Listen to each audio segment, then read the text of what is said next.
সমুদ্র ফ্লোটিলার উপর হামলা এবং মানবাধিকার কর্মীদের আক্রমণের প্রতিবাদে আজকের এই কর্মসূচি প্রোটেক্ট ফ্লোটিলা ফ্রি প্যালেস্টাইন।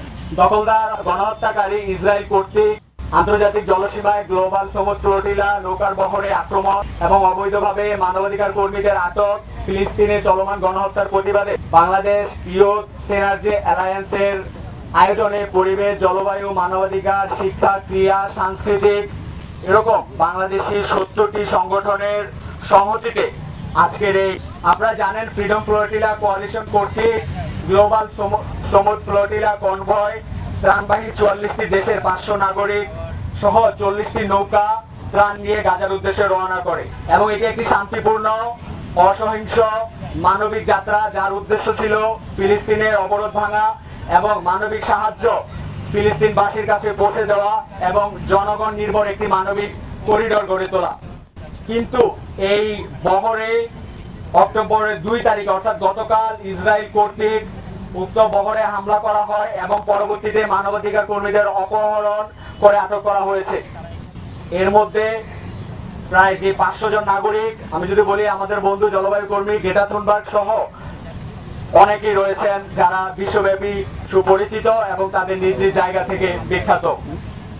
এবং এখানে আমি যোগ করতে চাই আমাদের বাংলাদেশি আলোকচিত্রী শহীদুল আলম ভাই, যিনিও মিডিয়া ফ্লোটিলায় জাহাজে এখন রয়েছেন, তিনিও গাজার উদ্দেশ্যে রওনা করছেন। আমরা তার আল্লাহ সহায় হোক, এই যাত্রায় আমরা সেই দোয়া করি এবং তার নিরাপত্তা কামনা করি। এই আক্রমণ আন্তর্জাতিক আইন, মানবাধিকার এবং সামগ্রিক স্বাধীনতার লঙ্ঘন। আমরা দৃঢ়ভাবে বিশ্বাস করি গ্লোবাল সমুদ্র ফ্লোটিলা একটি মানবিক যাত্রা, যেখানে সহিংসতার কোনো স্থান নেই। বরাবরই এটি তারা বলে এসেছে প্রোগ্রাম তাদের এই বহর শুরু করার আগে থেকে। এবং এর উপর হামলা, কর্মীদের আটক, নিছক একটি দখলদার ইসরায়েলের গণহত্যামূলক কার্যক্রমের ধারাবাহিকতা হিসেবে আমরা এটি দেখছি। আমরা ন্যায়, মানবতা ও স্বাধীনতার পক্ষে সংহতি প্রকাশ এবং লড়াই চালিয়ে যাব এবং বাংলাদেশের জনগণ ফিলিস্তিনবাসীর সাথে ছিল এবং সামনে থাকবে। আমরা সবসময় দেখেছি পৃথিবীর যত ইতিহাসে যত যুদ্ধ বিগ্রহ যেখানে যা হয়েছে, কখনোই যুদ্ধ বিগ্রহ আইনে যেরকম আপনি একটি জাতিকে পুরোপুরি না খেয়ে চিকিৎসা ব্যবস্থা অনিশ্চিত করবেন, এটি কখনোই মানবাধিকার হতে পারে না।